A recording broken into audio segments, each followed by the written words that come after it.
Colleagues, I rise and ask that you adjourn in memory with me, you join me in adjourning in memory for my dear friend, Alice Philipson. She was fierce, loving, and generous, and was a pioneering civil rights impact litigator.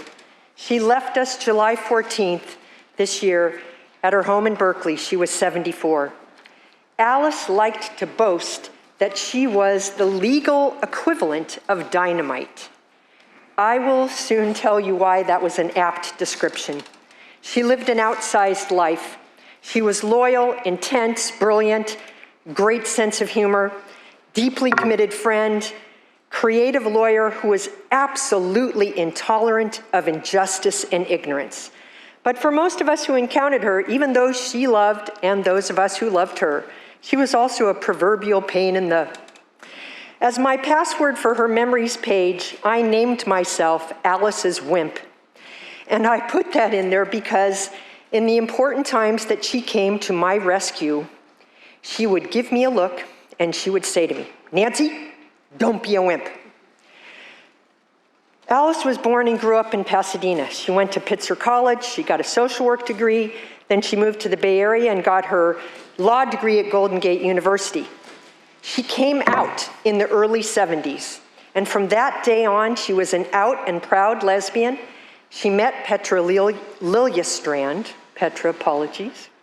the love of her life, in 1976, and they shared 46 years together.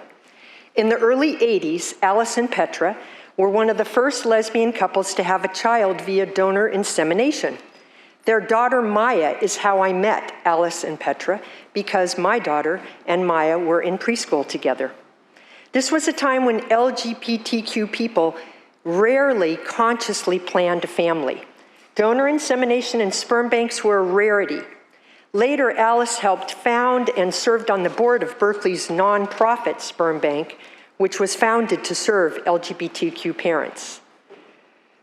Now, about 10 years later, Alice confronted difficulties with Maya's birth certificate because it listed Alice as mother, but for father it said artificial insemination. It made it impossible for Petra to include Maya in her health coverage that she got from her employer, and it made it very difficult for Maya to get a passport because as a minor, you have to have both parents' permission to leave the country. So Alice started to harangue the State Department of Vital Statistics here in California to change birth certificates. And in 1993, she succeeded. So this is well before our legislation.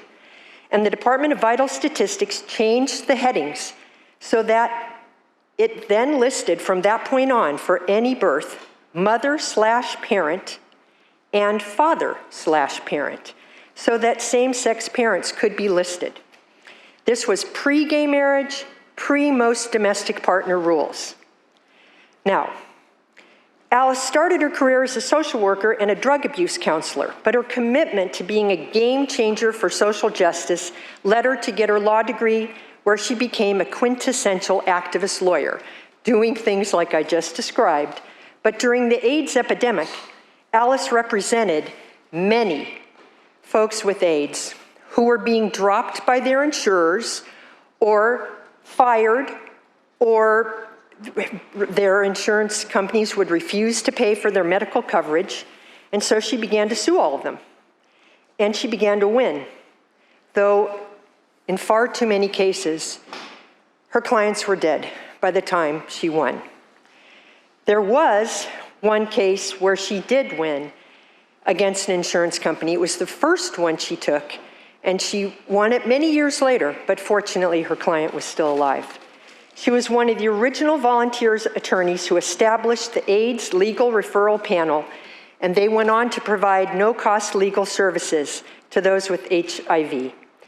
And in 1986, the San Francisco Chronicle article described the case that Alice took against the insurer where she won, and described it as one of the first where there was a success while the person was still alive.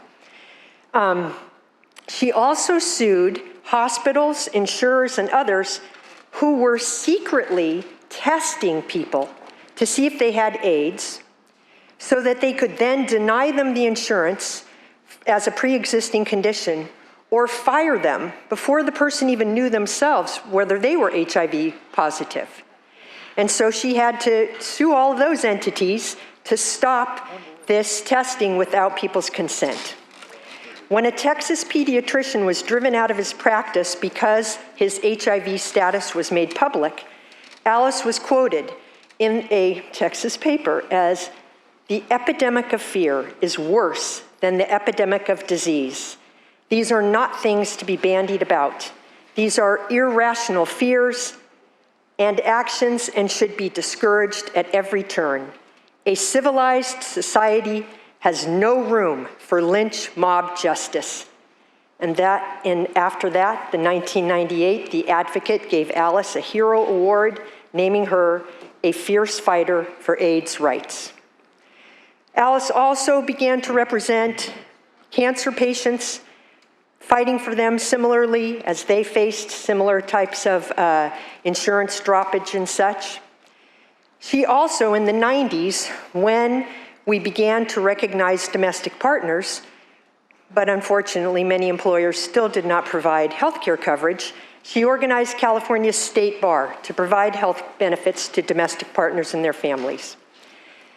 Later, as more LGBTQ families began having children but were not yet protected by marriage, and in many cases not able to get adoptions, nasty custody cases happened because, hey, look, anybody can have a bad breakup. And in those nasty cases, the non-biological parent was being denied any right to see the child that they helped raise. So as an early member of the National Center for Lesbian Rights Brain Trust, Alice took this issue on and convinced the California courts for the first time to give legal standing to lesbian parents in guardianship and child custody cases. And Out magazine described her work as blasting open California's courthouse door for lesbian families. And it resulted in LAVA, the Lesbians of Achievement, Vision, and Action, giving her their annual award in the year 2000. Now, about 20 years ago, a little longer, Alice was diagnosed with cancer. She then faced a number of different cancers and fought those cancers for the last 20 years. She stopped practicing law and took up her childhood passion of riding horses and spent many hours riding in the Berkeley Hills, the East Bay Hills, with her friends she called the Barn Girls. Unfortunately, had a few horseback accidents where there was some very serious injuries, and the world became too hard. And the injury she suffered, all of it was too much. Alice deserves to be remembered for the brilliance, for her fierceness, her advocacy in the law, the case work that she broke. She was just a wonderful person. And with the recent Dobbs decision, in true Alice fashion, she asked that donations in her memory be given to the National Network of Abortion Funds. Alice will be most acutely missed by her spouse, Petra, by their daughter, Maya, and Rachel Robiscotti, who they considered their second daughter. But she had siblings, many beloved nephews, nieces, cousins, friends all over the world,